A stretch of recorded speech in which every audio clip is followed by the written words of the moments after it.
Velório, silêncio total, todo mundo de preto, cabeça baixa, e do nada você sente. Aquela coisa começa a subir pela garganta, você aperta os lábios, olha pro chão, pensa em coisa triste, mas não adianta. A risada vem, ou você tá levando uma bronca do chefe, ele tá seríssimo, voz grave, olhando nos seus olhos, e você começa a sorrir, sem querer, sem motivo. Aí ele fica ainda mais bravo, e aí fica ainda mais difícil segurar. Você não é louco, você não é insensível. O que está acontecendo tem nome, tem explicação científica, e acontece com praticamente todo ser humano que já existiu. Primeiro, um dado que vai te surpreender. Pesquisadores descobriram que apenas 10 a 20% das risadas humanas são respostas genuínas a algo engraçado. Isso significa que 80 a 90% de todo o riso que você produz ao longo do dia não tem nada a ver com humor. Então o que é? O riso é, antes de tudo, uma ferramenta de regulação emocional. O cérebro usa ele para gerenciar tensão interna, especialmente quando essa tensão chega num nível que ele não consegue processar de outro jeito. Quando você está numa situação de alta pressão emocional,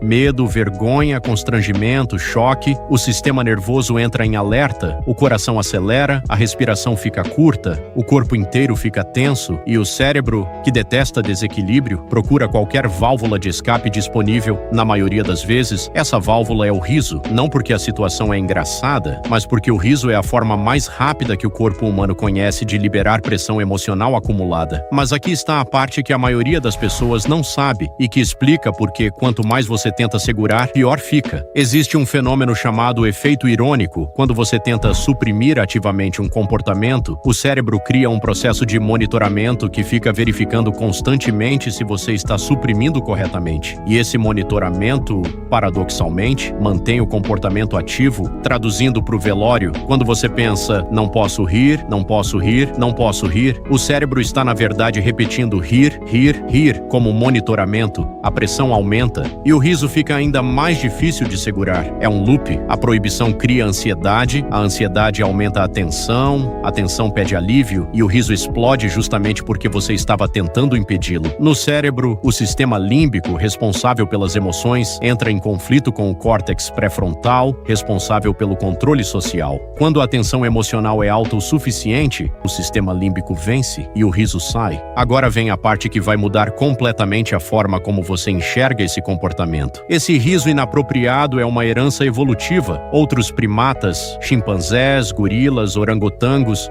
também produzem sons semelhantes ao riso em situações de tensão dentro do grupo. O riso funciona como um sinal coletivo. A ameaça passou, podemos relaxar. O problema é que o cérebro humano herdou esse mecanismo primitivo, mas vive em sociedades com regras complexas sobre quando rir é aceitável e quando as duas coisas colidem, o resultado é aquela risada sufocada que parece estar te destruindo por dentro. Rir num velório pode não ser falta de respeito, pode ser seu cérebro tentando te proteger de uma dor que ele ainda não sabe como processar. Mas tem um tipo específico de riso inapropriado, ainda mais curioso, e que você provavelmente já viveu, mas nunca soube o nome. É o riso que aparece quando alguém cai na sua frente. Você sabe que não devia rir. Vai ajudar, mas o riso saiu antes da decisão consciente. Quando algo foge completamente do esperado, o cérebro tem uma fração de segundo onde a situação ainda não foi categorizada como perigosa ou segura. Nessa fração de segundo, o riso funciona como um reset, uma descarga antes do sistema processar o que aconteceu. É por isso que você ri e logo depois sente culpa. O riso saiu do sistema primitivo, a culpa veio do sistema racional um segundo depois. O que piora esse riso? Privação de sono, ansiedade elevada, alta exposição social. O que funciona de verdade para segurar? Respiração lenta e profunda é a única coisa que ativa o sistema nervoso parasimpático e reduz a tensão em tempo real. Então, da próxima vez que você sentir aquela risada subindo na hora errada, lembra, seu cérebro não está sendo desrespeitoso, ele está fazendo o que foi programado para fazer há milhões de anos, tentando te proteger, tentando liberar uma pressão que ficou grande demais. O riso inapropriado não diz nada sobre o seu caráter, diz tudo sobre o quanto aquela situação estava pesando em você. Me conta nos comentários, qual foi a situação mais constrangedora em que você não conseguiu segurar o riso?